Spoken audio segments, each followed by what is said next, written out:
Boa tarde a todos, queridos irmãos e amigos, sejam todos bem-vindos a essa palestra online organizada pelo Comitê de Educação da Urantia Associação Internacional.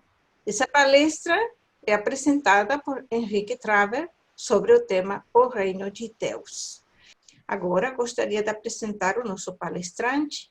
Henrique Traver é casado com Sueli Traver, tem 5 filhos e 5 netos. Henrique é advogado e economista, presidente executivo da Copagri, uma empresa brasileira de comércio de commodities agrícolas. Ele é nascido na Espanha, está vivendo no Brasil há mais de 50 anos. Reside em Curitiba, Paraná, no sul do Brasil. Ele é estudante do livro do Urantia desde 2009 e foi presidente da Urantia Associação do Brasil de fevereiro de 2016 até fevereiro de 2020. É anfitrião do grupo de estudos do livro do Urantia de Curitiba desde 2014. Muito obrigada, Henrique, pela sua disponibilidade para servir. A palestra é sua. Obrigada. Boa tarde, obrigado, Jenny. Muito obrigado por ter me convidado. Esse convite teve uma coincidência muito grande. Eu estive preparando, acho que todo mundo está me ouvindo bem, né? Se alguém não estiver me ouvindo, por favor, fale. Esse convite veio num momento muito oportuno, porque eu estive trabalhando em vários estudos nos últimos 60 dias, e todos esses estudos, de uma maneira ou outra, têm um relacionamento com o tema que a gente vai discutir hoje, que é sobre o Reino de Deus. Então, assim, de certa forma, não me deu muito trabalho para montar esse estudo para hoje.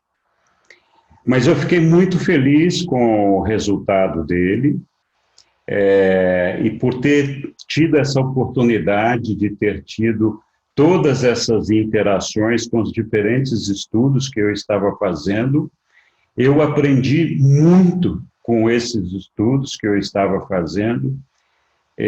Acredito que tive a oportunidade de uma elevação espiritual bastante grande. Então, eu sou muito grato à AGN, Associação Urantia Internacional, por essa oportunidade de ter, de alguma forma, me envolvido nesses estudos que permitiram que eu aprofundasse bastante os meus conhecimentos e que eu tivesse uma visão ampliada daqueles conhecimentos do livro de Urantia. Eu recomendo a todo mundo que leia o livro de Urantia e tente compreender os seus ensinamentos e não fique limitado às apresentações, aos estudos que nós estamos fazendo aqui. Eu vou compartilhar a minha tela agora, eu espero que todo mundo consiga visualizar o que eu vou mostrar. Pouquinho só, porque eu estou trabalhando com 2 telas, então eu não sei qual é a tela que vocês estão vendo. Você está vendo uma tela aí, Sussu? Isso, essa tela que eu acho que deve mesmo ficar para vocês. Sim. Então, nós vamos começar aqui, eu vou adiantar o seguinte, né? Todo mundo que está aqui na sala é porque está procurando Deus, está procurando uma elevação social, uma elevação espiritual, perdão. Os ensinamentos dizem que nós não podemos revelar a Deus àqueles que não o procuram. Então, eu fico muito feliz de ver que temos aqui todo esse grupo interessado em saber mais de Deus, dos seus ensinamentos e preocupado com o seu desenvolvimento religioso. Então, vamos lá. Quando eu pensei em fazer essa palestra, uma das primeiras coisas que eu fiz foi procurar na internet imagens sobre o reino de Deus. E eu esperava encontrar algumas imagens interessantes para poder mostrar para vocês aqui e publicar, mas tinha muitas imagens, dezenas, centenas de imagens, talvez milhares de imagens sobre o reino de Deus. Todas elas muito parecidas com essa amostra que eu coloquei aqui na tela para vocês. Então, eu fiquei surpreso, né, de ver na internet, que sempre tem profundos conhecimentos de muitas coisas, né, e imagens interessantes sobre muitas coisas, e me surpreendi de não encontrar nenhuma imagem definida como o reino de Deus lá na internet, que trouxesse uma ideia parecida com aquela que eu queria mostrar para vocês e que seja aproximada daquilo que eu imagino que seja o reino de Deus, que eu acredito que seja o reino de Deus. Então, a gente sempre tem imagens de um jardinzinho, de anjos tocando harpa, de castelos monumentais, de uma luminosidade intensa, de um rei sentado no trono, enfim. A gente sempre tem imagens, algumas sugerem paz, algumas sugerem reino, outras sugerem um jardim, mas eu não encontrei, na verdade, nenhuma imagem que pudesse refletir aquilo que eu queria mostrar. Então, eu fiquei bastante preocupado, né? Eu falei, puxa vida, nós estamos com tantas limitações para produzir uma imagem apropriada, pelo menos no meu entendimento, daquilo que seja o reino de Deus, e fiquei bastante preocupado com isso, porque, de certa forma, a internet reflete muito da nossa civilização, né? Então, começando aqui o nosso estudo, eu vou propor aqui que a gente faça uma reflexão, e nós não vamos fazer análise psicológica nem discutir esses temas aqui agora. Eu só proponho que cada um de nós pense um pouquinho e, se possível, quando terminar a apresentação, em algum outro momento que vocês estejam tranquilos, sem fazer muita coisa agitada, que vocês pensem um pouquinho, como eu também, sobre eu e a vida, como que eu percebo a vida. Muitas vezes, algumas pessoas se perguntam, mas muitos nunca se perguntam, ou quase nunca, quem eu sou, né? Qual é a minha origem, de onde eu vim, qual é a minha missão e qual é o meu destino, né? Então, a gente não tem o hábito de se fazer continuadamente essas perguntas.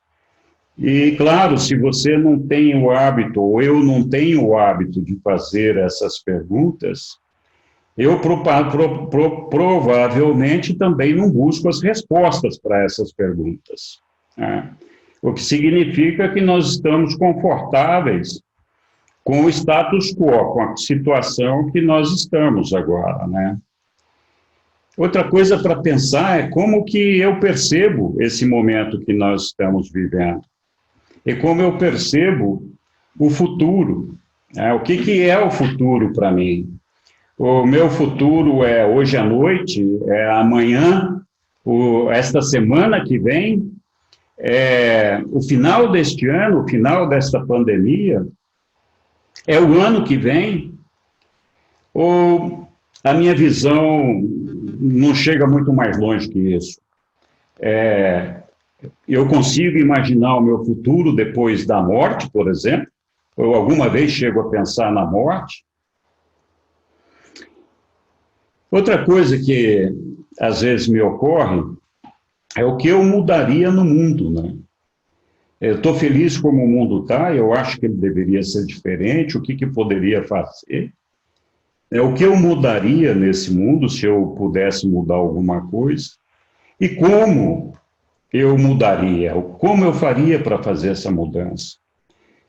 Se eu tenho uma ideia de como mudar o mundo, eu já estou fazendo alguma coisa para mudar, ou por que, que eu não faço isso, né? Então, são reflexões que nós não temos que encontrar a resposta agora, mas eu acho que vale a pena todos nós pensarmos sobre essas coisas, tá? Outra coisa, outra reflexão é sobre o meio onde eu estou inserido, né? Então, eu tenho pais, tenho irmãos, amigos, trabalho. Existe um grupo de pessoas no qual eu estou inserido. E de que maneira eu me relaciono com esse grupo? O que, que esse grupo significa para mim? O que eu faria pelo bem-estar dessas pessoas? E o que essas pessoas que estão nesse grupo fariam pelo meu bem-estar? O que, que eu tenho certeza que essas pessoas fariam pelo meu bem-estar? E já que eu tenho um grupo de relacionamentos, será que eu tenho alguma meta, algum objetivo em comum com esse grupo? Nós temos algum propósito como um grupo de fazer alguma coisa para alcançar algum objetivo? Se temos isso, o que, que sustenta o desejo de alcançar esses objetivos? Qual é o alicerce? Qual é a base que nós temos para sustentar o desejo desse grupo de alcançar esses objetivos?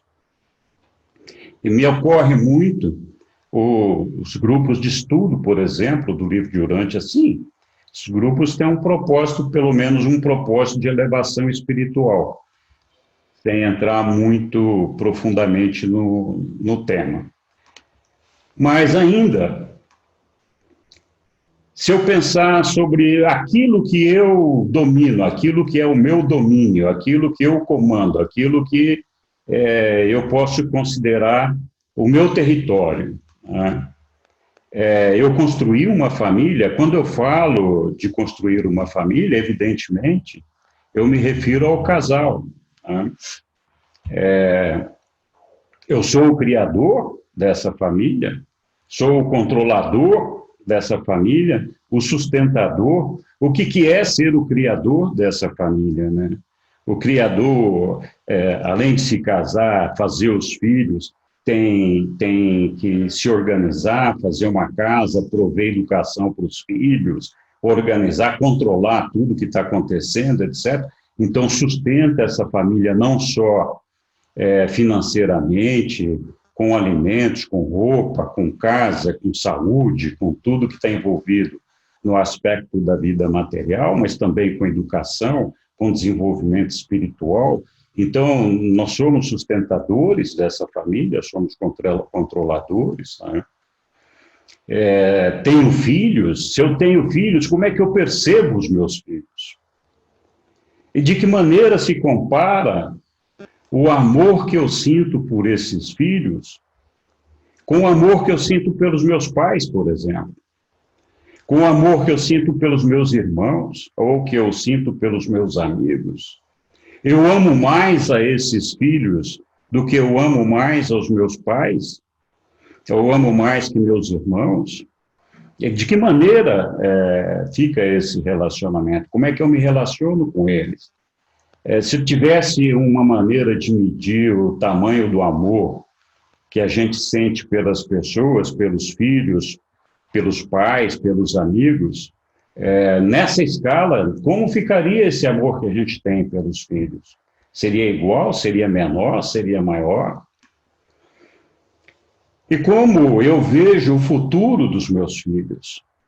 Eu vejo meus filhos exímios dançadores de balé, profundos conhecedores das ciências, médicos, dentistas, engenheiros, advogados, enfim. Vejo meus filhos com um sucesso nesta civilização, bem educados, avançados e bem-sucedidos. E com relação ao futuro, eu vou vê-los depois que passar essa vida aqui. Eles vão estar comigo lá do outro lado. Eu gostaria de ter esses filhos ao meu lado eternamente. E o que eu faço para que meus filhos estejam lá do outro lado comigo eternamente? Quanto de tempo e de dedicação eu tenho colocado nos meus filhos para que isso aconteça? É só uma reflexão. Nós percebemos esse reino fixo, esse reino físico, né?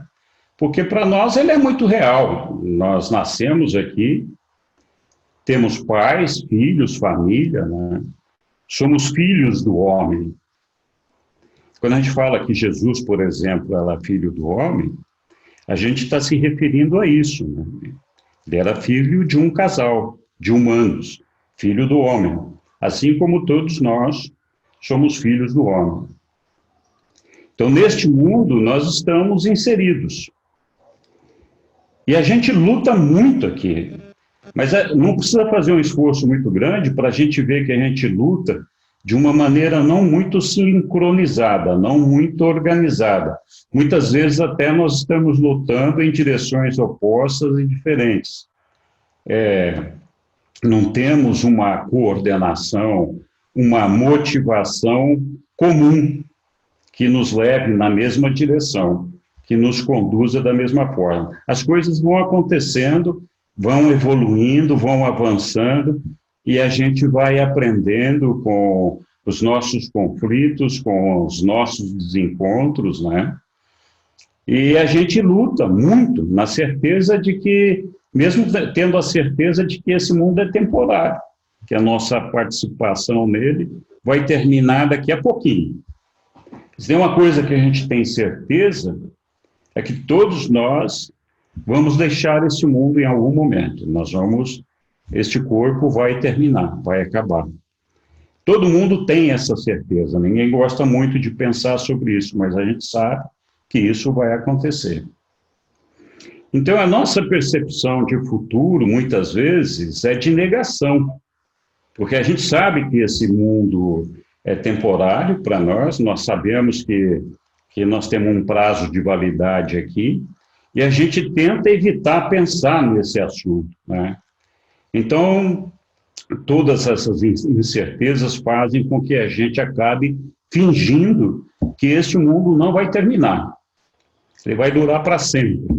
Ele vai ser eterno e infinito enquanto durar. Então, essa é a ideia. Então, por que nós temos tanta dificuldade da gente se unir para perseguir um futuro melhor, né?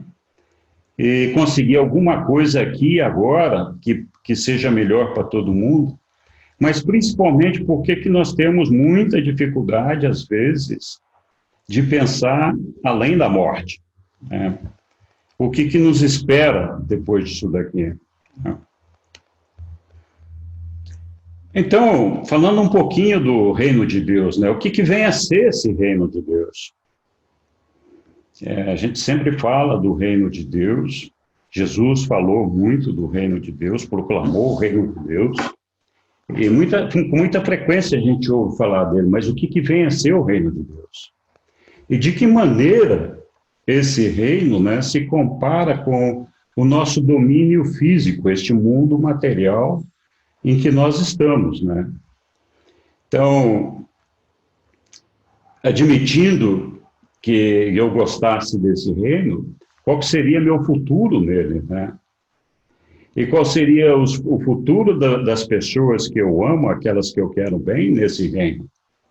E o que a gente teria que fazer para entrar nesse reino? Qual é o preço que eu teria que pagar para conseguir isso, tá? Então, conhecendo um pouquinho do reino de Deus, nós estamos falando aqui agora da questão geográfica desse reino, né? Ele já existe como um lugar, esse reino, ele existe em 3 níveis de realidades, né? E esse espaço geográfico que compreende esses 3 níveis de realidade é um só domínio, criado, controlado e sustentado. Eu coloquei aqui pelo mesmo rei, né? Mas é pelo Criador, né? Nós falamos lá atrás, quem criou uma família, quem estabeleceu um domínio próprio, que é o criador dessa família, é o controlador dessa família e o sustentador. Aqui nesse terreno, nesse território, também tem isso. Tem um criador, um controlador e um sustentador de todo esse território, todas essas realidades que a gente vai falar um pouquinho mais agora. Então, os níveis de realidade que nós estamos falando é o nível material, mononcial e o espiritual. Quando a gente fala de níveis de realidade, é onde a gente pode perceber uma realidade. Nós temos a realidade material, que é esta que nós estamos sentindo, que nós estamos vivendo, que é uma realidade que nós percebemos. É uma realidade que nós percebemos com a nossa mente, com o nosso físico, com o nosso corpo, com todos os nossos sentidos. Existe uma outra realidade, que é a realidade mononcial, que nós temos muita dificuldade de perceber alguma coisa dela, porque é uma realidade que nós não temos os sentidos físicos apropriados para perceber essas realidades, né?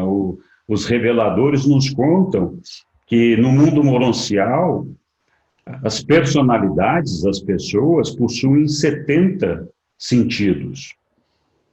Então, é difícil para a gente, com 5 sentidos, ter essa percepção da realidade mononcial. E existe uma mais elevada ainda, que é a realidade espiritual, onde a gente precisaria de 210 sentidos, ou mais. Então, não é que as realidades mononciais e espirituais não existam. Essa realidade material a gente está vivendo e percebe aqui. As realidades mononciais e espirituais são realidades vindouras, que nós, em algum momento, poderemos viver num futuro. E são realidades que avançam para a eternidade. E que, de alguma forma, nós temos que conquistar. Quando a gente está no mesmo lugar, no mesmo território, não significa que a gente faz parte daquele lugar, que a gente faz parte daquele domínio, daquele reino. A gente visita um monte de lugares o tempo todo que não nos pertence, não faz parte da gente. Aquele domínio é um lugar que a gente está só visitando. Então, a questão é, será que nós estamos aqui neste domínio só de visita? Porque a gente pode se recusar a pertencer a esse domínio. Nós temos um livre-arbítrio, um poder de escolha, que nos permite dizer, olha, eu não quero ficar nesse lugar, eu não estou feliz com esse negócio aqui, e não faz parte de mim, não quero estar. Então, eu tenho essa capacidade de escolha. Então, de fato, nós estamos no território do reino de Deus. Nós estamos numa das realidades do reino de Deus, desse espaço geográfico, que tem essa realidade física, mononcial e espiritual. Nós estamos, nesse momento, na realidade material. Então, estamos ocupando uma parte do território dessa realidade, desse reino de Deus. Mas nós somos parte dele. E, curiosamente, o sentido de uma família, por exemplo, mesmo que esteja separada territorialmente, continua sendo uma família. Então, eu, por exemplo, tenho 5 filhos, todos espalhados, nenhum aqui em casa. mas a gente continua sendo uma família. A gente não deixa de ser uma família porque a gente não está no mesmo território, né? Então, essa é uma coisa para se pensar também. Sobre esta realidade física, né, que nós estamos vivendo, os reveladores nos contam que é onde nós iniciamos a nossa jornada de perfeccionamento, né? É aqui que começa tudo. E eles dizem que esta é uma arena temporária, que tem a duração da vida do mortal. Jesus nos disse que este mundo é apenas uma ponte. Passai por ele, mas não deveis pensar em construir nele um local de residência. Então, se é só uma ponte, só uma passagem, como é que nós estamos fazendo construindo a nossa vida e o nosso futuro nesta passagem? Então, aqui diz que nós devemos acumular tesouros de aprendizado nesta arena, onde o propósito é conhecer ao Pai e fazer a sua vontade. Quando nasce uma criança em casa, um bebezinho, esse bebê não tem noção de território, de espaço, de que a casa dele é o mundo todo, é uma parte do mundo, é um planeta, está no reino de Deus ou não está. Não tem noção correta de todas as pessoas que compõem a família. Então, é assim, essa criança que nasceu numa família, ela está ali tentando conhecer o pai, conhecer a mãe, né? E tentando aprender a fazer a vontade daquele pai e daquela mãe, que tem todo o carinho, todo o cuidado para mostrar àquela criança uma maneira de se desenvolver, de se educar. Todos os pais empregam todo o carinho, toda a atenção para que aquilo seja assim, né? Acontece, às vezes, de alguma criança não ficar feliz dentro daquele território, de não gostar muito daquilo que está ali, né? Porque as regras, às vezes, são meio duras, meio impostas, né? Eu me lembro quando, na minha primeira infância ainda, eu devia ter uns 7, 8 anos, depois de tomar uns puxões de orelha lá do meu pai, da minha mãe, e de ter sido admoestado por alguma coisa que eu tinha feito, eu falei para o meu pai e para minha mãe que eu não queria mais morar naquela casa. Eu queria sair daquela casa. A minha mãe tentou argumentar, mas meu pai falou, não, deixa ele ir, né? Ele tem liberdade para escolher onde ele quiser ir. Então, eu me lembro que eu dobrei umas pecinhas de roupa ali, coloquei numa sacola e saí de casa, né? Torcendo para o meu pai me chamar de volta, né? Ele ficou só lá da porta, olhando eu me afastar, né? E dizendo assim, ó, a porta vai estar aberta, quando você quiser voltar, volta, né? E eu fui até a esquina, né? Aí eu fiquei pensando, bom, o que é que eu vou fazer, né? Para que lugar eu vou, né? De que maneira eu vou arranjar a minha vida, né? Onde é que eu vou comer? Onde é que eu vou dormir? Então eu aprendi muito rápido que aquele lugar ali do lado do meu pai e da minha mãe, naquela casa, era muito legal. E eu queria ficar ali, eu não queria mais sair dali. Então eu voltei correndo para lá, né? Então, tudo, absolutamente tudo que é material, vai ser deixado aqui. A gente não leva nada daqui para fora.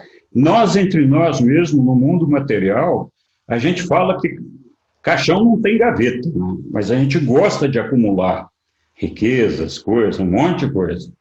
Então, e a gente sabe, aqueles que acreditam, que tudo isso que a gente está acumulando aqui, lá na eternidade não serve para nada. É lógico, nos dá conforto aqui, pode nos dar segurança material, uma série de coisas.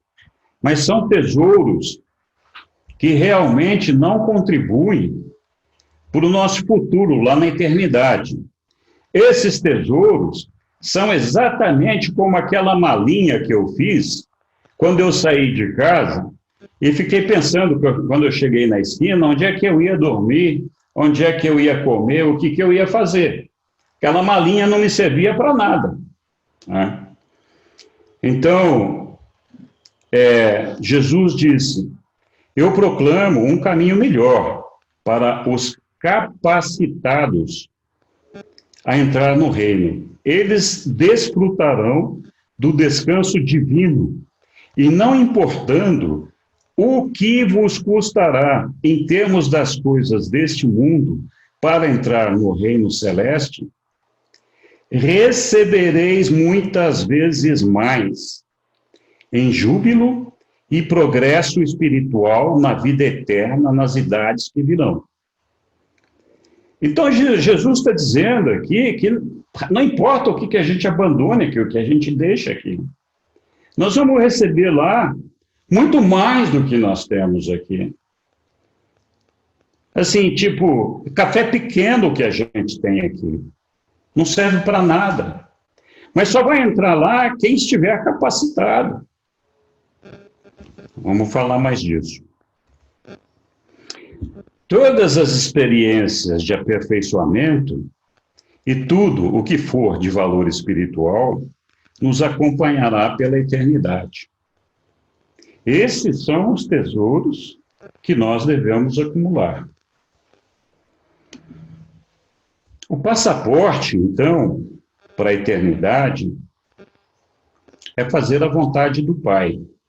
Assim como eu tive que fazer a vontade do meu Pai quando eu voltei com a minha malinha lá para casa, porque aquele lugar ali em casa era melhor do que qualquer outra coisa que eu pudesse sair para buscar.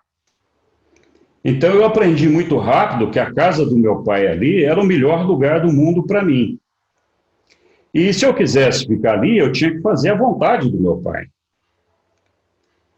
Então, a mesma coisa acontece com a gente. Se nós queremos nos manter no domínio de Deus, no território de Deus, nós temos que fazer a vontade desse Deus Pai.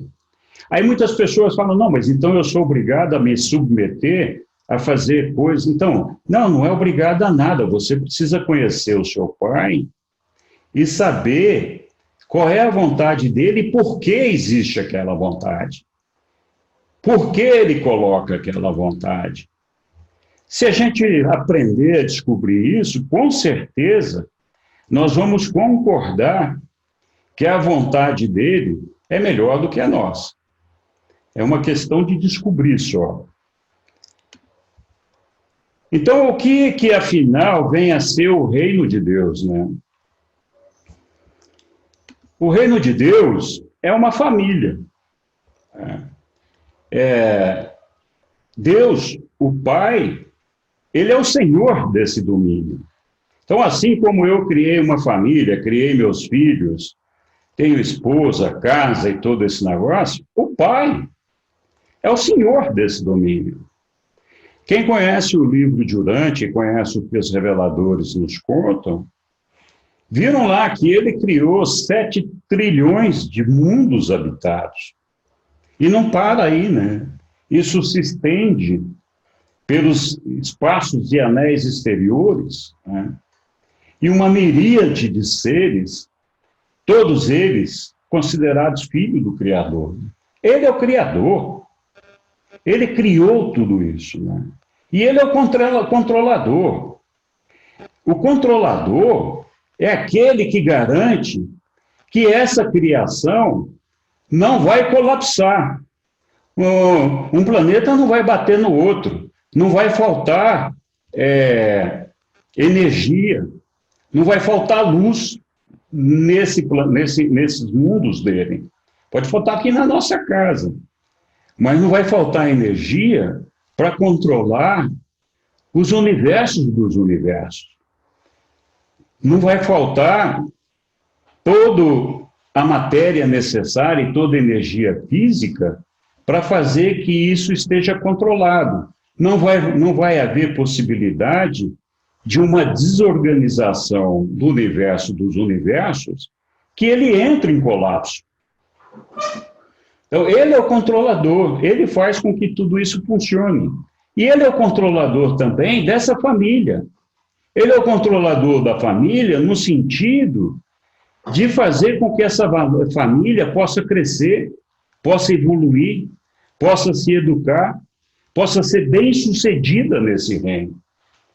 E alcançar o propósito de chegar até ele, de chegar até o paraíso, de chegar à perfeição. E ele é o sustentador de tudo. É ele que nos dá a energia necessária para sustentar tudo isso. Não é verdade? Então, Deus, o Pai, é o Senhor desse domínio. E nós somos os seus filhos, se assim nós desejarmos. Né? Portanto, se ele é o Pai e nós somos seus filhos, nós somos todos irmãos, filhos de um mesmo Pai.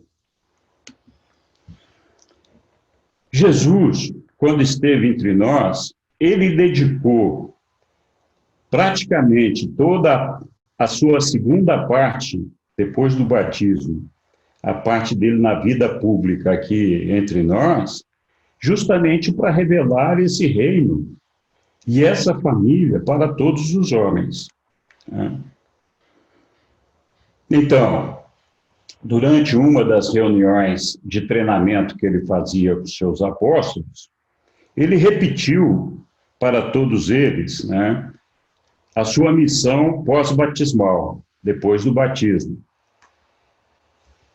Qual que era a missão pós-batismal dele aqui, na vida pública, entre nós? Era revelar o Pai ao homem e conduzir os homens para que eles se tornem conscientes da filiação, da compreensão pela fé de que são filhos do Altíssimo. Esse era o propósito de Jesus, enquanto ele esteve aqui, depois do batismo dele, para revelar o Pai e proclamar a irmandade dos homens.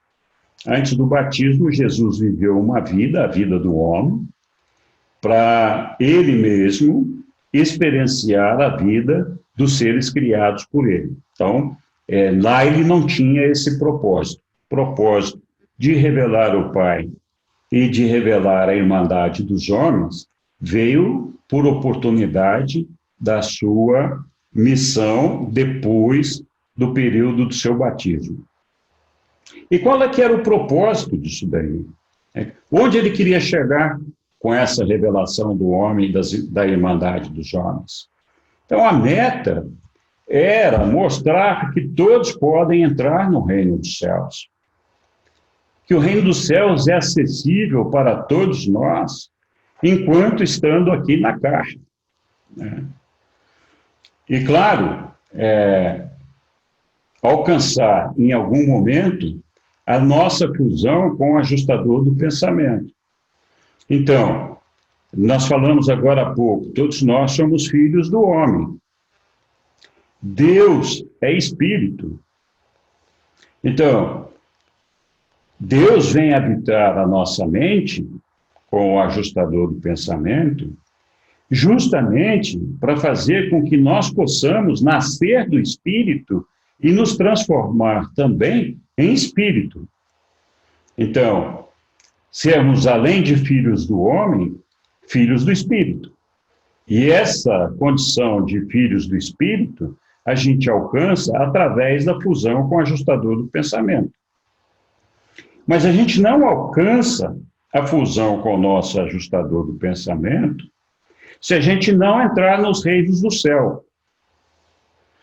Entrar nos reinos do céu ainda enquanto aqui na carne. Né? Vamos falar mais sobre isso. Então, Jesus, inicialmente, começou revelando o homem ao Pai. Né? E que desafios Jesus teve que enfrentar para revelar o homem ao Pai? Ele sabia, Jesus sabia, da dificuldade dos homens em assimilar as ideias e os conceitos que ele ia disseminar para a gente. Era preciso que ele pudesse propiciar ao homem uma visão desse reino de Deus, que o homem pudesse de alguma forma, perceber esse reino de Deus. E esse reino de Deus, que não é demonstrável pela ciência, né, pela inteligência, precisaria ser uma revelação, onde o homem pudesse perceber o Pai, o amor do Pai, e assim aceitar a irmandade plena, capaz de construir a união e permitir a superação das aflições terrenas ainda na carne. Então, esse é um ponto importante, né? Capaz de construir a união e permitir a superação das aflições terrenas ainda na carne. Jesus, então, dedicou-se a revelar essas verdades unificadoras. Quais são as verdades unificadoras? Todos nós temos um Pai, é o mesmo Pai, Deus é nosso Pai. E todos nós somos irmãos. Então, a filiação e a irmandade são verdades unificadoras. Isso é que nos mantém, ou deveria nos manter, unidos. Como uma família terrena é unida em torno do pai e da mãe e os seus filhos, né? Chamando a atenção para a verdade da paternidade e o amor do Pai. E a beleza do reino, a beleza da criação de Deus, né? E despertando no coração de todos a percepção da bondade do Pai. Jesus não se cansou de falar do amor e da bondade do Pai. Então, fazendo-nos desejosos de multiplicar essa bondade. Então, o que Jesus fez foi revelar a verdade, a beleza e bondade nessa verdade unificadora da filiação do Pai e da irmandade dos homens. E para fazer esse trabalho, Jesus usou inúmeras ferramentas e muitos recursos para que esse entendimento do reino para o homem fosse atrativo, motivador, que o homem pudesse encarar isso de uma maneira corajosa e que esse ensinamento fosse capaz de perdurar e multiplicar-se.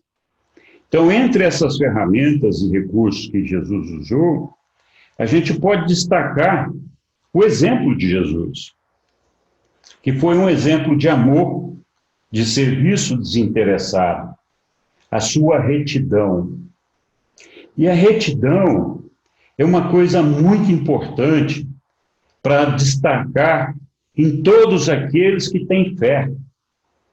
Quando você tem fé e acredita naquilo que sua fé te propicia, essa fé modifica a sua vida por meio da sua retidão.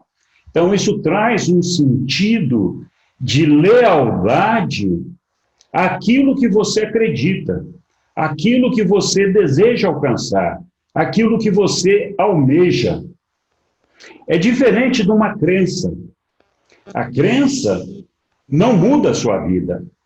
Ninguém é leal a uma crença no sentido de modificar a sua vida. Sem levantar uma polêmica, vamos falar aqui, por exemplo, de fé ao acreditar em Deus, acreditar que Deus é meu Pai. Se eu quero chegar a meu Pai, eu vou buscar manter toda a lealdade na minha vida, no meu comportamento, nas minhas atitudes, para alcançar o Pai e para compreender o Pai. Se o Pai fosse uma crença, como é uma crença, por exemplo, a virgindade de Maria, então a virgindade de Maria é uma crença, mas ela não muda a minha vida. Eu não tenho uma lealdade a essa crença. Eu estou citando um exemplo aqui, existem milhões de exemplos de crenças que nós estabelecemos em nossa vida que não são suficientes para que nós dediquemos a essa crença uma lealdade de mudar o nosso comportamento e a nossa atitude de vida para chegar naquilo que nós acreditamos. Então, essa é a diferença de fé e de crença. A fé é aquela que te leva a acreditar na sua filiação ao Pai e na Irmandade dos homens, e que propicia uma mudança na sua atitude e no seu comportamento, capaz de te prover de uma retidão que vai te manter o tempo todo naquela direção, leal a essa fé que você tem. Então, a vida de Jesus se destacava por essa retidão. Outra coisa que Jesus fez, que também chamou a atenção, foi a sua organização, né? Ele sabia que ele ia ficar pouco tempo entre nós. Então, ele fez o recrutamento e organizou todo um esquema e uma estrutura com seus apóstolos e discípulos. Ele queria ter pessoas treinadas e capacitadas para seguirem pregando o reino de Deus, seguirem pregando a filiação dos homens ao Pai e a irmandade dos homens. Então, ele montou essa organização, esses apóstolos. Jesus também desenvolveu mecanismos para poder ensinar o povo e as pessoas de uma maneira brilhante. Então, ele desenvolveu alguns discursos. Tem inúmeros discursos deles reportados nas revelações, onde ele explica diversas coisas do reino, diversas coisas dos homens, diversas coisas que dizem respeito à nossa vida, ao nosso futuro. Então, também as suas parábolas, né? E mesmo que ele não desejasse, outra coisa que acabou chamando muita atenção foram os seus milagres. Esses milagres chamaram a atenção dos homens para a fé. De outro lado, chamaram a atenção dos homens para dizer, esse é mesmo um enviado de Deus, é um filho de Deus. Veja as coisas que ele pode fazer. Jesus não desejava que isso fosse assim, tanto que ele fez muitos poucos milagres. Ele não queria impressionar os homens por meio dos seus milagres. Mas sempre que acontecia algum milagre, ele dizia para aquela pessoa que foi curada, objeto do milagre, ele dizia, a tua fé te curou. Então, isso chamou atenção para esse aspecto da fé. A fé move montanhas, tem uma força incrível, né? Muito bem. Então, revelando o Pai, Jesus sabia que para compreender o reino de Deus, uma das coisas que ele tinha que fazer mesmo era revelar o Pai. E ele ensinou muitas coisas.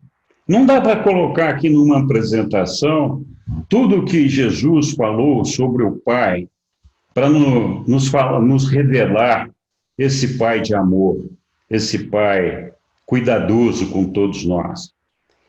Uma das coisas que ele revelou é que o Pai universal é o Criador, controlador e sustentador de todas as coisas. Ele também disse que o Pai nos ama o suficiente para outorgar-nos a sua vida. Ele faz o seu sol se levantar para os maus e para os bons, e ele envia a chuva aos justos e injustos. Algumas pessoas questionam a justiça desse amor de Deus por todos nós. E aí eu volto de novo a uma família, pai e mãe, com filhos. Muitas vezes, um dos filhos apresenta dificuldades de se integrar na família da maneira que deveria ser. Às vezes, os outros irmãos não sentem que aquele membro da família seja parte da família. Contudo, os pais, igualmente, dão comida todos os dias àquele filho que não se ajustou. provém roupa, provém saúde, provém educação, dão amor, dão atenção, na esperança de que aquele membro desajustado se ajuste. Não seria justo o pai negar a comida, não só aquele, e dizer, não tem mais comida para ninguém aqui, porque esse cidadão aqui não é bonzinho. Então, enquanto ele não for bonzinho, não vai. Seria o que aconteceria se Deus falasse assim, olha, a partir de hoje só vai ter o sol quando não tiver mais injustos na terra. Só vai ter chuva quando não tiver mais injustos na terra. Quando não houverem mais pessoas más. Então, Jesus, com seu amor, ele privilegia, mantendo o sustento, né, para todos nós, de tudo aquilo que a gente precisa, espiritualmente falando, e para conseguir por meio do nosso trabalho, independentemente da existência de bons e de maus, independentemente da existência de justos e de injustos. Ele está sempre lá, nos dando tudo o que a gente precisa. O Deus infinito é um Pai no sentido mais elevado do termo.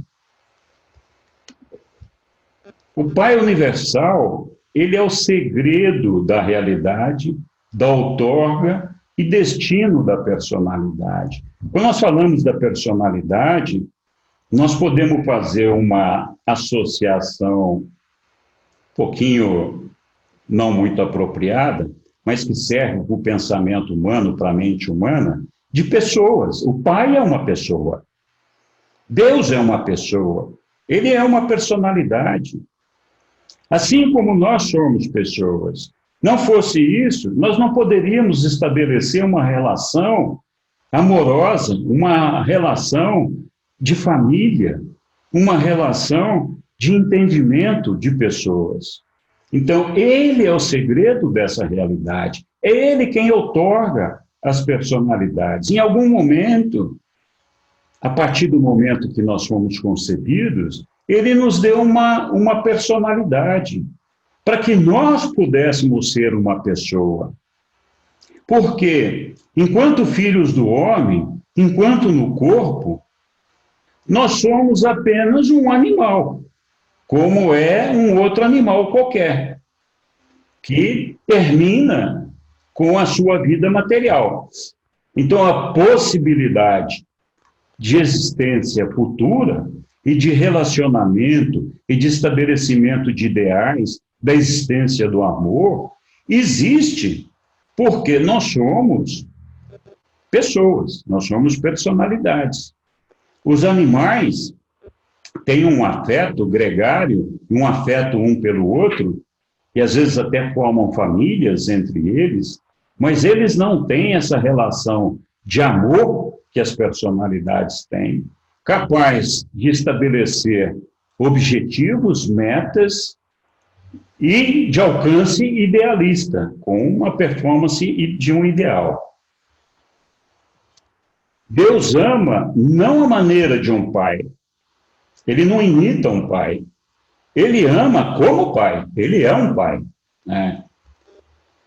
Jesus nunca, e isso é importante se a gente prestar atenção, ele nunca se rebaixou para provar a realidade do Pai.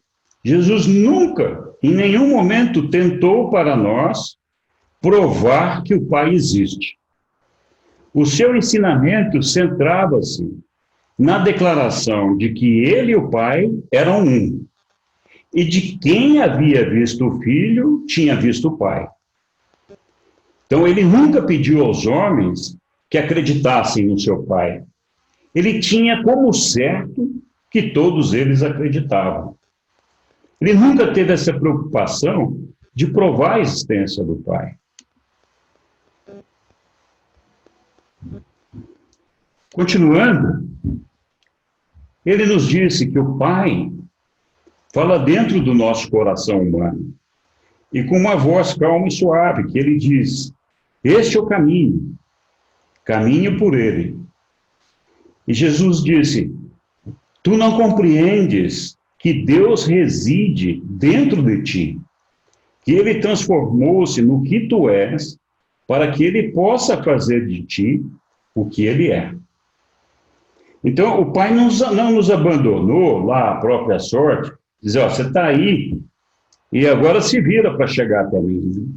Não, Ele veio para caminhar e fazer o percurso do caminho, encarar as dificuldades juntamente com a gente.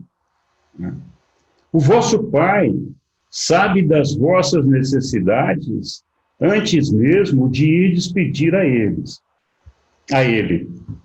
Qual é o pai humano que não conhece as necessidades importantes dos seus filhos, aquilo que eles realmente precisam, né? Todo pai amoroso, dedicado e cuidadoso sabe o que o seu filho precisa. E nosso Pai, Deus, Ele também sabe do que nós precisamos antes de nós pedirmos qualquer coisa para Ele. Outra coisa importante, um pai cheio de amor, pouca dificuldade tem de perdoar o seu filho. E ele nos perdoa infinitas vezes. Se um pai material, um pai deste mundo físico, é capaz de perdoar repetidas vezes a um filho, imagina o nosso Pai Celestial, que é um Pai perfeito. Quantas vezes Ele é capaz de nos perdoar? Então Jesus disse, ireis dedicar a Deus uma afeição análoga àquela dedicada por uma criança a um pai terreno. Pois como um pai real e verdadeiro ama os seus filhos, do mesmo modo o Pai universal ama e para sempre busca o bem-estar dos seus filhos e filhas criadas. Então aqui Jesus mesmo fazendo uma analogia do pai e da filiação, comparando com a nossa família terrena.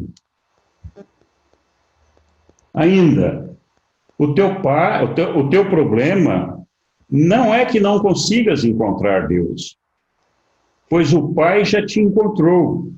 O teu obstáculo é simplesmente que ainda não conheces a Deus. Então, não é que nós temos que procurar Deus e alcançar Deus e chegar lá. Ele já está aqui, Ele já nos encontrou. Nós é que não o percebemos ainda, né?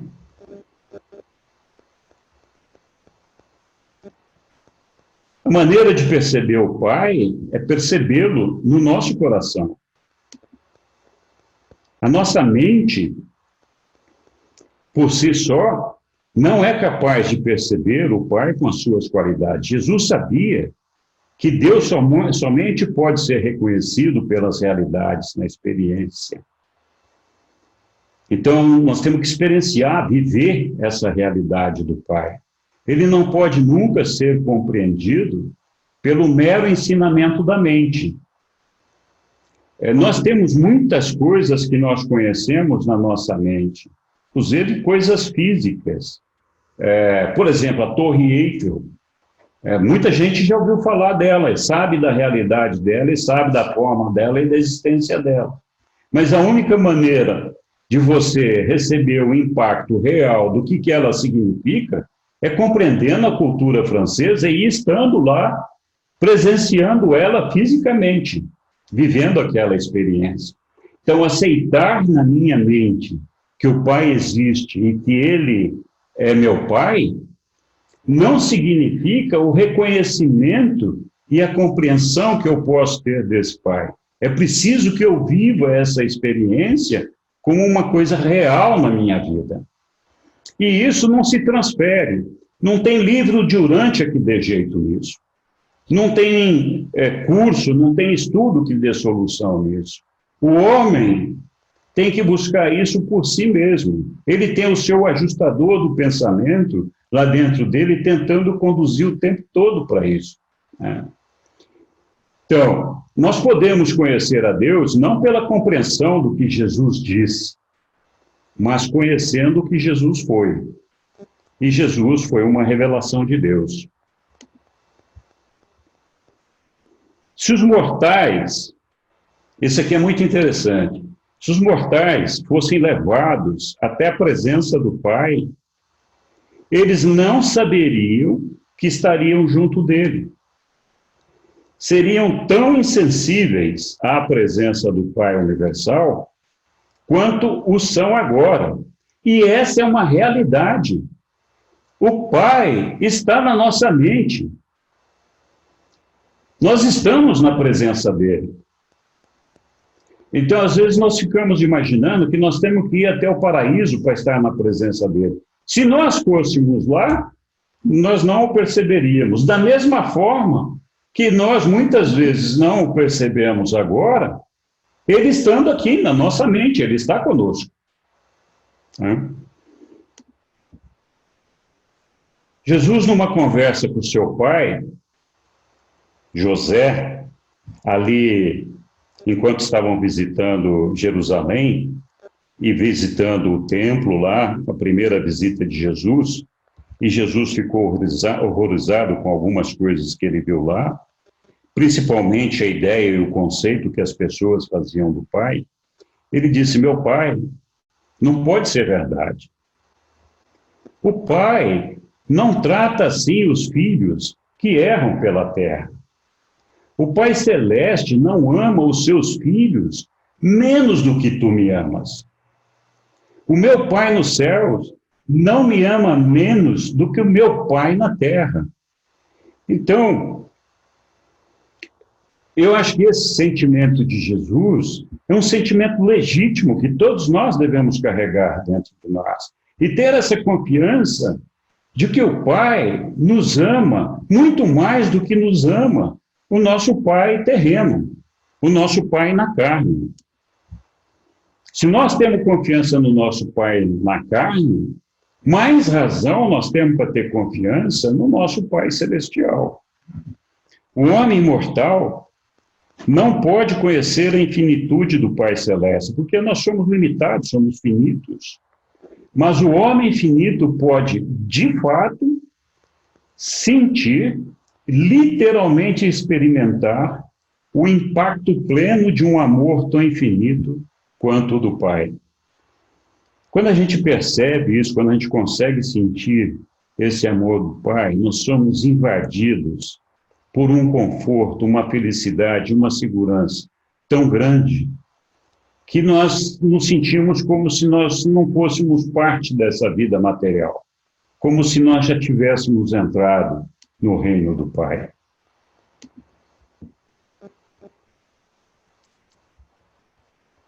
Jesus também falou do Pai na mente dos homens, é o mesmo Pai. Né?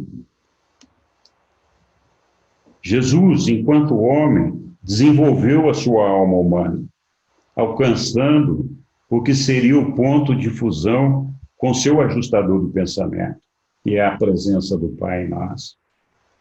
E esse momento sublime em que Jesus desenvolveu a sua alma, e ele poderia, se fosse fusionar, se fusionar com seu ajustador ali, foi relatado para todos os mortais e foi vivenciado por Jesus na oportunidade do seu batismo por João Batista no Jordão. Então, Jesus se apresentou a João e João, trêmulo de emoção, preparou-se para batizar Jesus.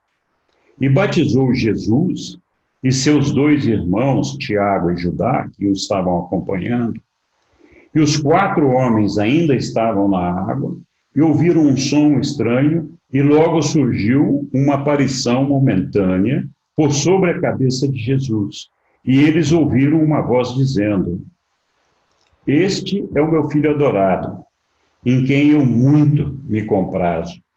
Esta voz era a voz do ajustador de Jesus, que deixou a mente de Jesus, foi personalizado por Deus Pai, e ali ele se manifestou diante de Jesus, estando personalizado, e disse: este é meu filho adorado, em quem eu muito me comprazo. E é um ajustador, exatamente como esse, uma fração do Pai, exatamente como essa, que habita a mente de cada um de nós. E esse ajustador que está na nossa mente, ele está lá aguardando o momento de pronunciar essa mesma frase para cada um de nós, dizendo: olha, Henrique, você é meu filho adorado, em quem eu muito me comprazo. Ele está lá aguardando que eu faça a minha parte. O Espírito do Pai Eterno guarda-se na mente de cada filho mortal. O homem sai à procura de um amigo, enquanto o verdadeiro amigo vive dentro do seu próprio coração. O Pai é o Espírito guia do destino eterno. Ele está lá conosco. Jesus disse: não busqueis ao Pai nos templos. Ele está dentro de vós. E essa é a realidade. Nós temos esse Pai dentro de nós, tentando nos conduzir até a presença dele no paraíso. Depois de ter trabalhado para revelar, mostrei aqui algumas das coisas que Jesus fez para nos mostrar o Pai, e agora vamos ver alguma coisa do que ele fez para conduzir os homens a essa consciência da filiação e da irmandade entre os homens. Então, a irmandade dos homens, Jesus sabia que essa irmandade só poderia ser aceita na mente dos homens se eles percebessem a paternidade de Deus, que nós passamos agora. Mesmo assim, ainda seria necessário o reconhecimento da irmandade espiritual no coração dos homens. Era necessário o amor e a tolerância entre os irmãos. E isso requer também o entendimento da diversidade das personalidades e do plano evolutivo traçado pelo Pai. Então, voltamos naquela ideia de compreender a vontade do Pai, de tentar compreender qual é a vontade do Pai e por que essa irmandade e essa vontade deve ser respeitada e que nós deveríamos cumprir a qualquer preço. Então, Jesus se empenhou a ensinar os homens sobre, primeiro, a verdade unificadora, a paternidade do Pai. E ali, ele disse que essa paternidade, essa verdade unificadora, nos manteria a todos nós unidos, assim como uma família é unida em torno do pai e da sua mãe. Vós não tendes, Jesus diz, vós não tendes que ver de um modo igual, nem tendes de sentir do mesmo modo, nem mesmo pensar da mesma maneira, para serdes espiritualmente iguais. Nós temos uma luta entre todos nós de que nós queremos que todo mundo pense da mesma maneira, que nós sejamos todos iguais, que a gente compreenda e veja as mesmas realidades que cada um de nós vê. Jesus disse que a unidade espiritual deriva-se da consciência de que cada um de nós é residido pelo ajustador do pensamento e crescentemente dominada pela dádiva espiritual do Pai Celestial. A nossa harmonia apostólica deve crescer do fato de que a esperança espiritual de todos nós é idêntica pela origem, natureza e destino. Todos nós procedemos da mesma origem. Todos nós temos a mesma natureza. Nenhum de nós tem uma natureza diferente. E todos nós temos o mesmo potencial de destino.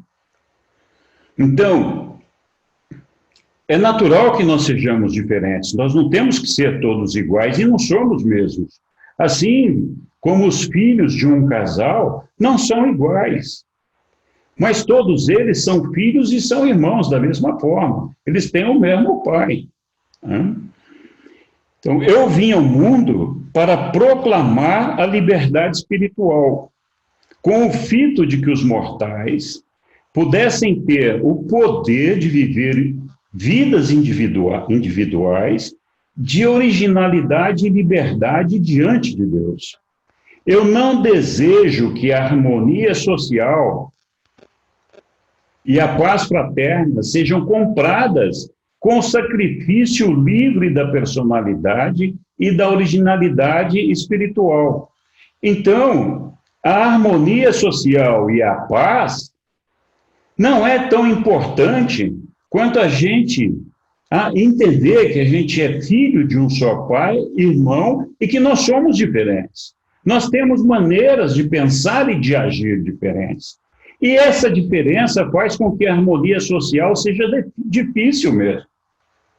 E a paz fraterna também é difícil. Então, nós não temos que, todos nós, sacrificar a nossa maneira de ser, a liberdade da nossa personalidade e a nossa originalidade espiritual, para que exista harmonia social e que a paz fraterna. Mas nós temos, sim, que ter amor um pelo outro, respeito um pelo outro.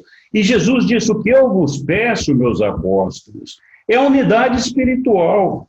E isso vós podeis experimentar na alegria da vossa dedicação unida, a fazer de todo o coração a vontade do meu Pai no céu.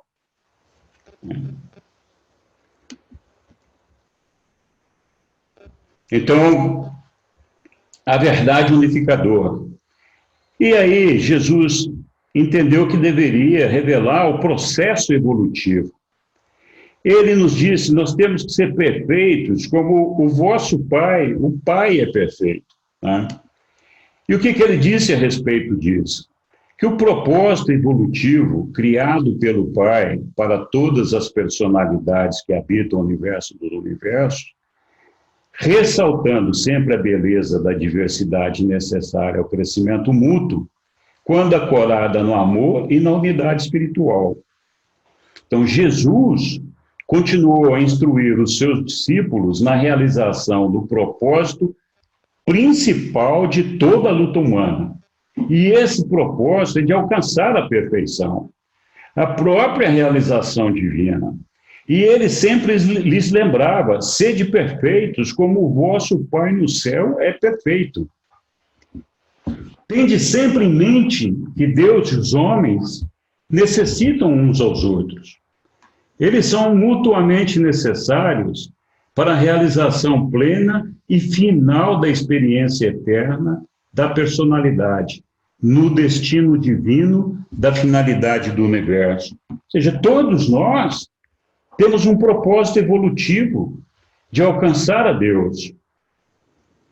O Pai, quando criou o universo dos universos, com tantos mundos habitados, 7 trilhões, e com tantas personalidades, ele estava buscando e está buscando justamente viver essa experiência de perfeccionamento, de evoluir da perfeição da imperfeição para a perfeição. O Pai já tem a presciência, já tem o conhecimento, mas ele nunca viveu essa experiência porque ele nunca foi imperfeito. E é por isso que Deus e os homens necessitam uns aos outros. Nós precisamos de Deus para nos transformarmos perfeitos como Ele é. E Deus precisa dos homens para viver essa experiência de perfeccionamento. Então, essa quantidade de personalidades, de mundos, foi feito justamente com essa perspectiva, com esse desejo de exaurir toda a possibilidade de perfeccionamento. Então, você pode partir de muitos pontos imperfeitos até chegar ao ponto perfeito. E o Pai quis ter certeza de que todas essas possibilidades, de que todos os caminhos possíveis e inimagináveis de evoluir da imperfeição para a perfeição seriam vivenciados. É por isso que existem tantas pessoas, tantas personalidades, em tantos mundos diferentes. Esse é o propósito da diversidade. Então, nós não somos realmente iguais. Nós somos todos diferentes na nossa maneira de ser. Mas nós temos uma unidade, que é a filiação do Pai e a irmandade dos homens. E essa realidade é que faz com que nós possamos viver fraternalmente, em paz e em harmonia, apesar das nossas diferenças. Então, o Pai Universal participa efetivamente da experiência com a imaturidade e com a imperfeição. Ele está ali, na nossa mente, ele participa de todas essas experiências. Aquele que é carne, que nasce da carne, é carne. Aquele que nasce do Espírito, é Espírito. Nós, falamos agora há pouco, nós somos carne, nós somos o Filho do homem. E vamos ser Espírito também, filhos do Espírito. Jesus repetiu inúmeras vezes, é preciso que vós nasçais do Espírito. Né? Então, quantas vezes ele repetiu isso? Então, justamente a ideia é essa. O Pai já nos sente como filhos dele, ele já vem habitar nossa mente e faz de tudo possível para que nós efetivamente nasçamos do Espírito também, e não só da carne. Além disso, Jesus achou que era importante fazer uma evolução entre os homens do amor fraternal para o amor paternal. Essa evolução seria o fortalecimento da fé na melhor compreensão do amor que o Pai Celestial nutre pelos seus filhos. Então, o que Jesus nos disse aqui é assim, esse amor paternal é uma elevação das relações humanas, capaz de promover a tolerância, a compaixão, a sabedoria e fortalecer a fé, na melhor compreensão de amor que o Pai Celestial nutre pelos seus filhos. Então, ver Deus por meio da fé é adquirir o verdadeiro discernimento espiritual. E podereis amar cada vez mais os teus irmãos na carne, não só como irmão, mas também como um pai, com o amor paterno. Então, lembram-se lá no começo do nosso bate-papo aqui hoje, onde só eu estou falando, ninguém mais está, é assim, nós falamos lá, né, que quem tem filhos, qual é o tamanho do seu amor pelos seus filhos? Como se compara o amor que você tem pelos seus filhos com o amor que você tem pelos seus pais, ou com o amor que você tem pelos seus irmãos, ou com o amor que você tem pelos seus amigos? Do meu ponto de vista, não existe nenhuma relação de amor mais forte que a relação de amor dos pais para com os seus filhos. E Jesus confiou em Deus como uma criança confia no Pai. Ele dependeu do Pai Celeste como uma criança se apoia no seu Pai terreno. A sua fé fervorosa nunca, em nenhum momento, duvidou da certeza de que o Pai Celeste velava por ele. Então, Jesus em nenhum momento nunca esperou que nós realizássemos uma manifestação impossível de amor fraterno. Porque, assim, é evidente quando a gente fala, você tem que amar a todos os seus irmãos, e a gente olha para esses quase 8 bilhões de pessoas que tem no nosso planeta, e tem algumas pessoas que a gente tem dificuldade de nos imaginar amando a essas pessoas. Por quê?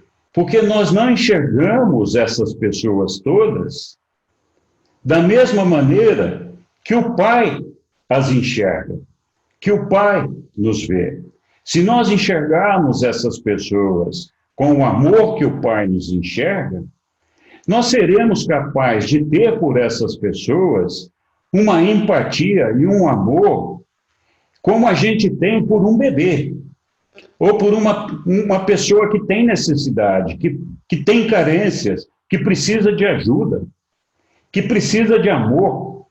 Então, realmente não é fácil, mas ele esperou que todos nós nos esforçássemos para ser como Deus. Aliás, esse é o nosso propósito, alcançar a perfeição do Pai. Então, para ser perfeitos como o Pai do céu é perfeito. E ele esperou, então, que todos nós pudéssemos começar a ver o homem como Deus vê as suas criaturas. E, portanto, com essa visão, nós pudéssemos começar a amar os homens como Deus os ama. Essa relação de pai é um negócio de pai e mãe, né, de paternidade, uma coisa tão importante, que numa parte os reveladores nos dizem o seguinte: nenhum mortal sobrevivente, somos nós, se sobrevivermos, nenhum mortal sobrevivente, nenhum ser intermediário ou serafim, pode ascender ao paraíso, pode alcançar o Pai, nem ser incorporado ao corpo de finalidade, que é o nosso destino, sem haver passado pela experiência sublime de estabelecer uma relação de paternidade com as crianças em evolução dos mundos, ou sem ter alguma outra experiência análoga e equivalente. A relação entre a criança e os seus pais é fundamental para o conceito essencial que devemos ter do Pai Universal e suas crianças no universo. Portanto, essa experiência torna-se indispensável à educação experiencial de todos os ascendentes. Então, esse negócio é uma coisa tão importante, essa relação de paternidade, e a compreensão desse amor e dessa responsabilidade, que nenhum de nós, vai chegar ao paraíso ou chegar ao Pai e vai chegar à perfeição do Pai, se nós não vivemos essa experiência de alguma forma. E essa experiência é tão importante que os reveladores nos contam que se nós não conseguirmos fazer e obter essa experiência aqui na Terra, nós teremos uma outra oportunidade de assim o fazer quando nós estivermos na realidade moroncial. Ou seja, não ter a experiência da paternidade aqui na Terra, aqui na matéria, não impede que nós possamos sobreviver e chegar ao mundo moroncial. Mas ali é o limite, dali nós não vamos passar se nós não vivermos essa experiência de alguma forma. Então é tão importante isso, que eles já deixam muito claro. Tem que viver essa experiência, porque senão você não vai chegar ao corpo de finalidade. Porque você não terá a capacidade plena de compreender o amor do Pai, o amor universal. Curiosamente, os reveladores aqui, eles dizem o seguinte: nenhum mortal sobrevivente, que somos nós. E eles completam: nenhum ser intermediário ou serafim. Não sei se todos sabem, mas os seres intermediários, que são habitantes permanentes do nosso planeta, eles também podem fazer, e também fazem, quando completam a sua missão aqui no nosso mundo, eles fazem a sua jornada de ascensão até o paraíso. De maneira que esses seres intermediários também terão que viver essa experiência de alguma forma. E eles falam do serafim, porque o serafim, os anjos, também têm essa opção de fazer essa jornada de ascensão até chegar ao corpo de finalidade no paraíso. E os serafins também terão que experienciar essa vivência, essa oportunidade. Curiosamente, a gente às vezes tem que ficar prestando atenção nas entrelinhas, né? Curiosamente, eles não falaram nada dos filhos materiais, os Adãos e Evas, que são uma outra ordem de seres que também podem evoluir nessa jornada de chegar até o corpo de finalidade. E por que eles não falaram nada aqui dos filhos materiais? Porque esses filhos materiais, eles são pais exemplares, eles têm milhares de filhos, eles procriam como coelhos, me perdoam falar dessa forma, né? Então, eles têm essa relação já, por isso que eles não foram citados aqui. Não fosse isso, eles também estariam nessa lista aqui, de mortal sobrevivente, intermediário ou serafim. Ops, escapou o filho material. Interessante isso, né? Ok. Ainda sobre a fraternidade, Jesus diz que o discernimento religioso transforma a derrota em desejos mais elevados e em novas determinações. O amor é a mais elevada motivação que o homem pode utilizar na sua ascensão ao universo. Mas esse amor não pode ser despojado da verdade, da beleza e da bondade, senão ele é apenas uma distorção filosófica, uma ilusão psíquica, né? Um engano espiritual. Então, o amor tem que estar apoiado na verdade da filiação ao Pai, da irmandade dos homens, na beleza dessa irmandade e dessa filiação. E com essa bondade que o Pai tem por todos nós, que permite que nós sejamos tolerantes, que nós sejamos respeitosos, que nós possamos entender os nossos irmãos. Então, quanto mais nós nos entregamos aos nossos semelhantes, mais nós chegamos a amá-los. Jesus diz, torna-te interessado pelos teus semelhantes e aprende a amá-los. E aguarda a oportunidade de fazer algo por eles, algo que tu estejas seguro que eles queiram que seja feito. Jesus chegou a dizer, amai aos vossos inimigos, fazei o bem àqueles que vos odeiam. Lá pregado na cruz, Jesus disse, Pai, perdoa-os, eles não sabem o que fazem. Então, amai os vossos inimigos, eles não sabem muitas vezes o que eles fazem, eles não têm consciência da existência do Pai, eles não têm consciência da possibilidade de salvação. O que eles fazem é porque são ignorantes, têm a maldade no coração porque não conhecem o Pai. Então, abençoai aqueles que vos amaldiçoam, e orai por aqueles que se servem de vós com desprezo. E tratai aos homens do mesmo modo que nós podemos acreditar que Jesus nos trataria. Conceito de Jesus sobre o reino. Então, Jesus afirmou que o reino do céu tem início e foco com o conceito dual da verdade, da paternidade de Deus e o fato correlato da irmandade dos homens. A boa nova do Evangelho sobre o reino deve liberar o homem e inspirá-lo a ter coragem de ansiar pela vida eterna. A mensagem, essa boa nova, né? A mensagem do Evangelho é de uma confiança nova, de uma consolação verdadeira, de que a nossa vida continua aqui depois da morte e que nós temos toda uma eternidade pela frente.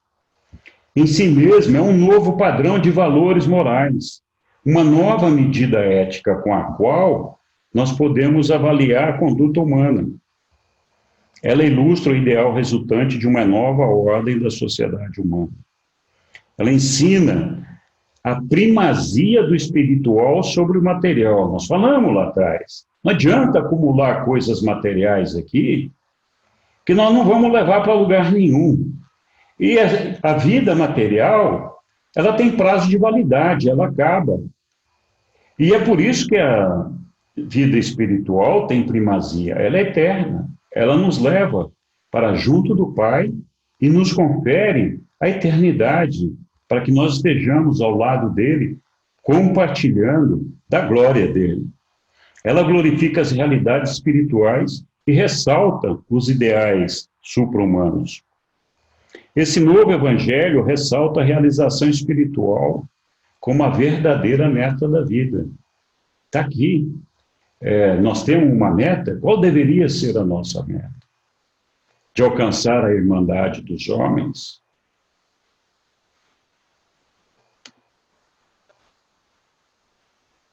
Então, já que esse negócio desse reino é tão fantástico, o que é preciso para entrar nesse reino? Aí Jesus diz, olha, aquele que acredita pela fé, entra imediatamente no reino. Nós falamos aqui há pouco, quando eu falei da retidão de Jesus, da diferença da fé e da crença. Duas coisas são essenciais à entrada no reino por meio da fé. Primeiro, a fé e a sinceridade.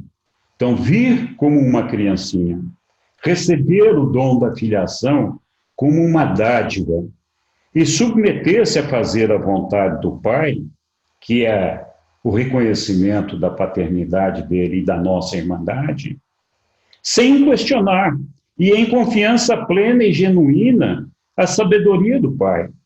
Vir ao reino livre de preconceitos e pré-julgamentos. Estar de mente aberta para aprender, como um filho não estragado por mimos. A segunda coisa é fome da verdade, a sede da retidão. Falei da retidão. Uma mudança na mente para a conquista de um motivo para ser como Deus e encontrar a Deus. É aquele fator, aquela vontade de ser leal a Deus, porque nós acreditamos que Ele é o nosso Pai, que Ele nos ama, que a vida eterna e a perfeição está centrada nele, e de sermos retos e nos conduzir a essa verdade, mudando a nossa vida, se necessário for, para que isso aconteça. Os passos da retidão interior do reino são: o perdão de Deus fica ao alcance do homem, então logo ele perdoe aos seus semelhantes. O homem não perdoará verdadeiramente os seus semelhantes, a menos que os ame como a si próprio. Esse aqui é um negócio tão importante, porque quando a gente fala de perdoar os semelhantes, a gente tem uma imagem de que nós temos que perdoar a pessoa que nos agrediu física, moral, ou espiritualmente. Na verdade, tem algumas intolerâncias nossas que nós nem percebemos e nós não perdoamos. Às vezes a pessoa não pensa da mesma forma como a gente pensa e a gente simplesmente risca aquela pessoa do mapa, sai do grupo, não conversa mais com ninguém. Então, isso assim, eu não sou capaz de perdoar ao meu semelhante só porque ele não pensa da mesma forma que eu penso. Ou ele tem atitudes que me desafiam, ou ele tem atitudes que exigem muito de mim. Mas será que o Pai não colocou esse irmão no meu caminho justamente para que eu desenvolvesse o amor, o entendimento, a compaixão, o perdão com esse irmão? Então, muitas vezes a gente fala, não, eu perdoo as pessoas que me ofendem. Cuidado! Perdoar significa incluir, ser inclusivo das pessoas que te cercam, mesmo aquelas que te incomodam. E você tem que trabalhar para entender que aquela pessoa que está te incomodando significa alguma coisa que tem que ser trabalhada em você mesmo. A gente, às vezes, pede para o Pai, e a gente acha que porque pediu para o Pai, já está tudo certo. A gente vai lá e fala assim, Pai, me dá mais tolerância, que eu seja tolerante.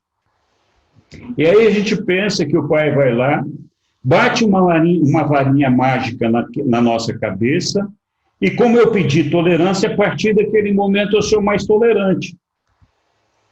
Não é assim que funciona. O Pai vai nos dizer o seguinte, você quer aprender a ser tolerante?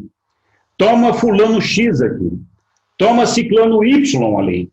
Seja tolerante com essa pessoa, viva com essa daqui. Vai te acontecer um monte de coisas que vão demandar de você tolerância, vão demandar de você mestria sobre os seus sentimentos e um olhar de compaixão e de amor com seus irmãos, para que você aprenda a ser mais tolerante.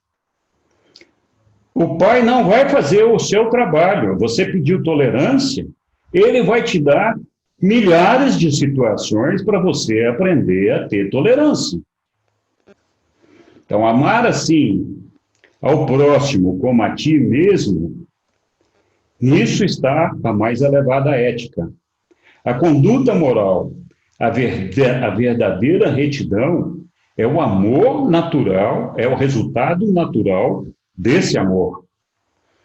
Então, eu convido todo mundo a fazer uma reflexão sobre isso daqui. Eu fico envergonhado de mim quando eu começo a pensar nessas coisas aqui e na maneira como às vezes eu me comporto. E espero que o Pai me ajude a superar essas coisas. Sobre a família, nós estamos falando de família, a família divina, a família dos irmãos, do reino de Deus. Vamos pensar um pouquinho nas nossas famílias, né? A constituição, preservação e manutenção da família tem mudado muito ultimamente, não é verdade? A gente tem visto formações de casais diferentes, de natureza diferente, temos visto um número de divórcios crescentes, um número de separações crescente, um número de filhos que são criados só pelo pai ou só pela mãe, um número crescente de filhos que são abandonados. Enfim, nós temos assistido ao longo dos últimos anos uma transição que tem afetado bastante o relacionamento das famílias. Né? Os reveladores nos contam que todo o corpo social avança lentamente para uma meta de destino. E isso nós já sabemos. Nossa civilização já existe há 1 milhão de anos, e quando a gente estuda determinados comportamentos que ainda hoje acontecem, a gente percebe que eles não estão muito distantes do homem primitivo. Tá? Então, a gente avança realmente de uma maneira muito lenta para alcançar a uma meta de destino. E essa meta de destino depende da nossa evolução. Ela pode ser a extinção desta civilização ou a sobrevivência desta civilização. E depende dessa meta ser a da automanutenção ou da autogratificação. O que os reveladores dizem? Que a automanutenção origina a sociedade, origina a civilização, promove o nosso crescimento. Ao passo que a autogratificação excessiva destrói a civilização. Então, quando a nossa meta de vida é de autogratificação, nós temos que tomar cuidado, porque nós estamos trabalhando na destruição não só da nossa vida, mas também da própria civilização. Então, de que maneira que nós podemos achar que a ideia do reino de Deus pode mudar a família e a nossa humanidade? Mudar o mundo. O reino de Deus, ele é alcançável exclusivamente na experiência espiritual, religiosa, pessoal. Se não existir essa experiência pessoal, é difícil que o indivíduo possa alcançar esse reino de Deus. Então, não adianta fazer parte do grupo, não adianta participar da comunidade, não adianta ir na igreja, ir no culto, não adianta ler o livro de Urântia, se nós não tivermos uma vivência de uma experiência religiosa, espiritual, pessoal, nós dificilmente vamos compreender tudo que os reveladores estão nos contando aqui. Essa experiência, ela é uma solução eficiente para a maior parte das dificuldades mortais. Ela seleciona, avalia e ajusta eficazmente todos os problemas humanos. Ela demanda automanutenção e autopreservação. O que é a automanutenção? É a nossa capacidade de trabalhar no sentido de construir a família, de assegurar a manutenção da família, de fazer com que todos os membros da família sejam amparados e protegidos como membros da família, que cada um tenha a sua obrigação, que cada um tenha a sua responsabilidade. E a autopreservação, o que é? É a manutenção da espécie humana, que nós tenhamos os filhos, tenhamos a procriação dos filhos, né? Então, essa família, essa consciência de desenvolvimento de família, demanda essa automanutenção e autopreservação, e a autogratificação deixa de ser aquela autogratificação material e passa a ser a autogratificação da alegria, da paz, da felicidade que nós podemos encontrar de alcançar a unidade na busca da perfeição do Pai. Enquanto aqui na matéria, problema das famílias com a questão da autogratificação é que a autogratificação assumiu uma proporção muito grande, muito predominante na relação das pessoas. O que é a autogratificação? Ora, a primeira autogratificação na formação da família, do casal, é o sexo. Essa é a primeira autogratificação. Aí você tem uma sequência de outras autogratificações que vão proliferando e crescendo de uma maneira assustadora. A autogratificação de ter alcançar um sucesso profissional, de ser reconhecido profissionalmente, tanto o homem como a mulher. A autogratificação do poder, a autogratificação de ter um carro mais bonito que o do vizinho, a autogratificação de ter a casa mais chique do bairro, e assim vai. A autogratificação passou a dominar as nossas metas, a nossa existência, a nossa vida. Nós dedicamos a maior parte do nosso tempo para alcançar uma autogratificação material. Elas não são proibidas. Pelo contrário, nós devemos sim buscar a autogratificação. Nós só temos que cuidar para que essa autogratificação não seja a destruição de nós mesmos e da nossa sociedade, da nossa família, né?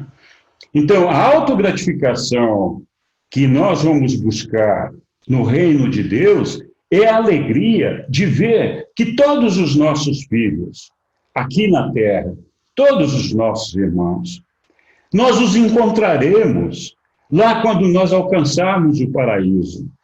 Que alegria a gente vai sentir quando a gente puder, em algum momento, encontrar todas as pessoas que a gente ama e dizer, puxa, que maravilha. E eu ajudei a construir isso, fui um instrumento do meu pai para alcançar isso.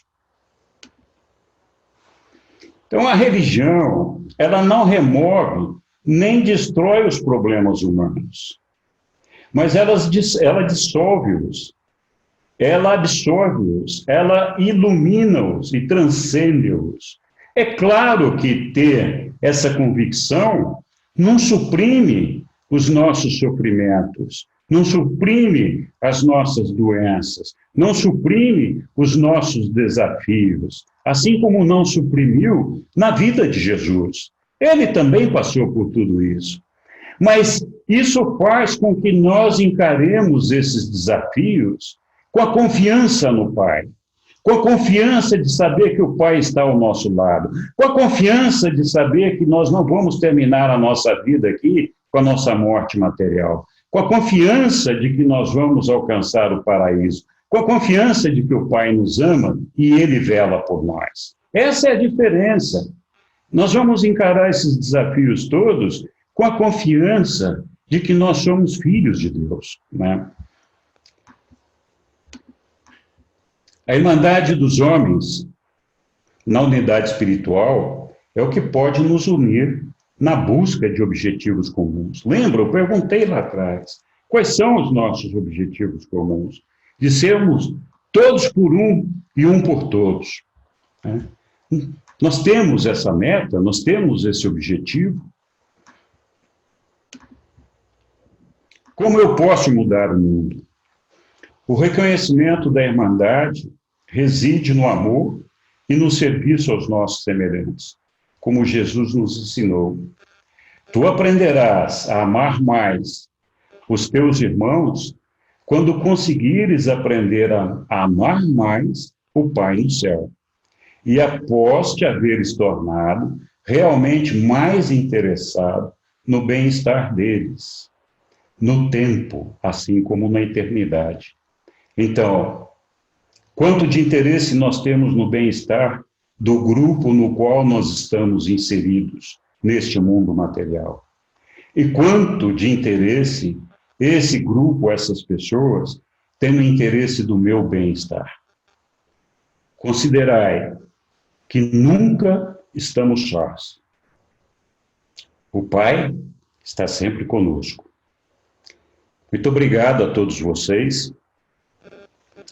Desculpem, às vezes, a empolgação. Eu espero que tenha conseguido transmitir um pouquinho da minha percepção do reino de Deus.